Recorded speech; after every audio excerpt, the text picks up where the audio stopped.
I said it before, I believe Umar Johnson purchased this property as his exit strategy.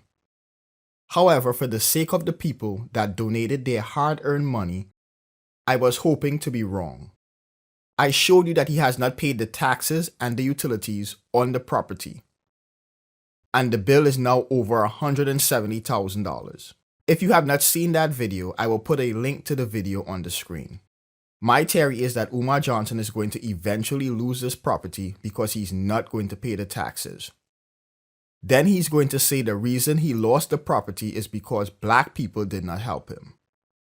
Well, the blaming has begun. Last week, Umar Johnson did an interview, and here is what he had to say when the host asked him about the status of the school. I will put a link in the description to the full interview. Dr. Umar, tell us about how things are going with the school. I know that you're on a campaign to raise money for to do upgrades on the school. Based on some of my research and me following some of what you have been doing in my in my research of you. Talk to us a little bit about that, please.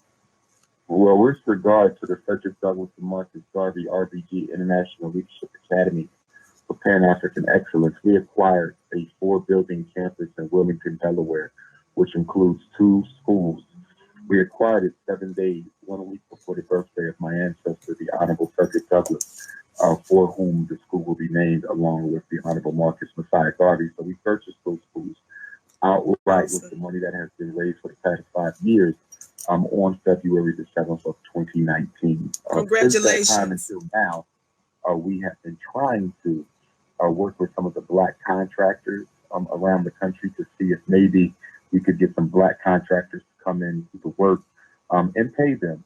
But we were hoping that they would be able to work with us and not charge us market rate for their services. Up until now, these 6 or 7 months since we've had school, we have not been able to do that. We've had found black contractors, but none who are willing to offer us any type of rate or agreement that would give us some sort of benefit towards working with them as opposed to working with Europeans. They haven't really been responsible. They haven't really been transparent. They haven't really been as supportive as they claim they were. Prior to purchasing the school, you heard all types of black contractors and tradesmen saying, once it gets to school, I'll help, but the school is here. And they have not came forward to do the type of volunteer work that they claim that they would. So with that being said, we're now just looking at contractors in general, reputable contractors around the state of Delaware and throughout the throughout the East Coast and the Midwest, and even around the country. Of course, they would have to come and get certified and licensed in the state of Delaware as well as in the city of Wilmington to do the work.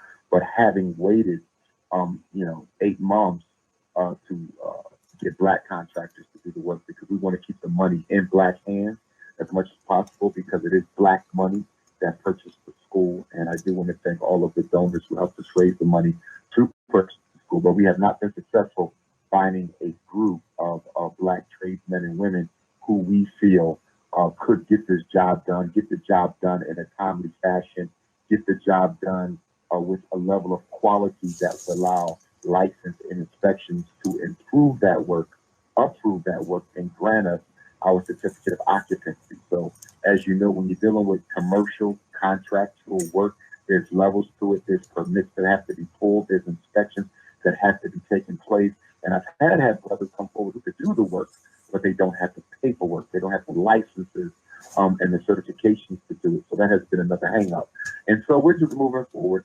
I do get inquiries from black construction brothers and sisters in construction on a regular basis, and we continue to vet them, have them walk through the school, see what they can do. Nothing has yielded fruit at this time, and I don't want to continue to wait because we waited long enough. So now I am going to start looking at non-African sources of labor as well to get this work done on the school. So that's where we are. So there you have it, people. The real reason there has been no progress on the school is because he is unable to find any black contractors, not just in Delaware, but around the country, that is reliable, transparent, or that would offer him a discount. All the black contractors were talking a big game, but now that he has the school, they don't want to help him. So since the black contractors are incompetent, because that is what he's saying if we are to believe that he actually spoke to any contractors. So now he has to go to the white man to get the job done. You cannot make this stuff up. Go ahead and let me know what you think about this in the comment section. If you liked the video, give it a thumbs up and please make sure to subscribe to the channel.